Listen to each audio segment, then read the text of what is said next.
അസ്സലാമു അലൈക്കും. നമസ്കാരം. ഇന്ന് ചായക്കട പലഹാരമായ സുഖിയനാണ് തയ്യാറാക്കിയെടുക്കുന്നത്. എളുപ്പത്തിൽ ഇത് റെഡിയാക്കാം. അതിന് വേണ്ടിയിട്ട് ചെറുപയർ 1 കപ്പ് എടുത്തിട്ടുണ്ട്. അതൊന്ന് 5 മണിക്കൂർ വെള്ളത്തിൽ കുതിർത്ത് വെച്ചതാണിത്. അതൊരു അരിപ്പ പാത്രത്തിൽ അരിച്ചെടുത്തിട്ടുണ്ട്. അതൊരു കുക്കറിലേക്ക് മാറ്റാം. ചെറുപയറിലെ കല്ലെല്ലാം കളഞ്ഞ് അരിച്ചൊക്കെ എടുക്കണം.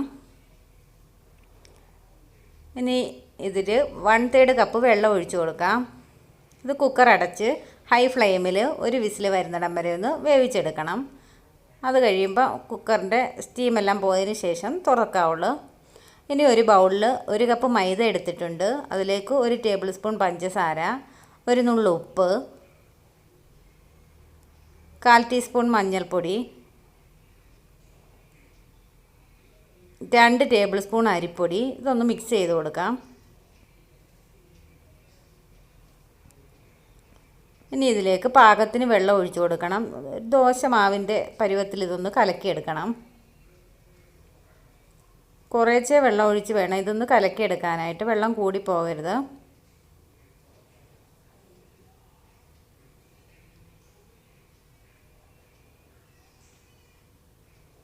കലക്കുമ്പം വെള്ളം കൂടി പോവുകയാണെങ്കിൽ കുറച്ച് മൈദപ്പൊടി ഒന്ന് ഇട്ട് കൊടുത്താൽ മതി. ഈ പരുവത്തിൽ കലക്കി ഒന്ന് മാറ്റി വെക്കാം. പയർ ഇപ്പം പാകത്തിന് വെന്ത് വെള്ളമെല്ലാം വറ്റി വന്നിട്ടുണ്ട്. ഈ പാകത്തിന് വേണം ഇത് വേവാനായിട്ട്.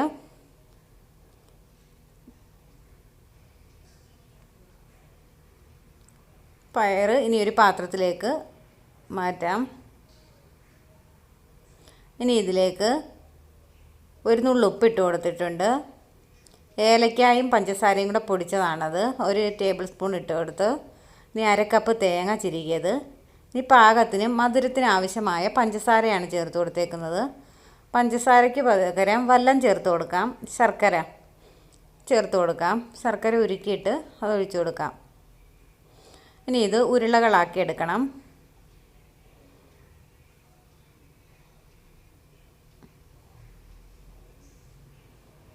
ഇനി ഒരു ചീനച്ചട്ടിയിൽ ഓയിൽ ചൂടാക്കാൻ വെച്ചിട്ടുണ്ട്, വെളിച്ചെണ്ണ. ഇനി ഇതിലേക്ക് മൈദയിലെ കൂട്ടിലേക്ക് ഓരോ ഉരുളയും മുക്കിയിട്ട് ഇനി എണ്ണയിലിട്ട് ഫ്രൈ ചെയ്തെടുക്കാം.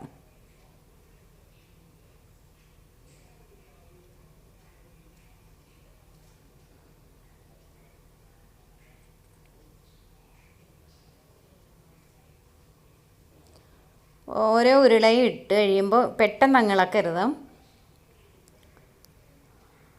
കുറച്ച് സമയം അതിൻ്റെ കോട്ടിംഗ് ഒന്ന് സെറ്റായി കഴിഞ്ഞതിന് ശേഷമേ ഒന്ന് തിരിച്ചു കൊടുക്കാവുള്ളൂ. ഒരു ഭാഗം ഒന്ന് കുക്കായി വരുമ്പം ഒന്ന് തിരിച്ചിട്ട് കൊടുക്കണം. തിരിച്ചു കൊടുത്തിട്ടുണ്ട്. ഒരെണ്ണം റെഡി ആയിട്ടുണ്ട്. അങ്ങനെ ഇനി ഓരോന്നും ഫ്രൈ ചെയ്തെടുക്കാം. സുഖിയനെല്ലാം റെഡി ആയിട്ടുണ്ട്. എല്ലാവരും ട്രൈ ചെയ്ത് നോക്കുക. ലൈക്ക് ചെയ്യണം, ഷെയർ ചെയ്യണം, സബ്സ്ക്രൈബ് ചെയ്യണം. Thanks for watching.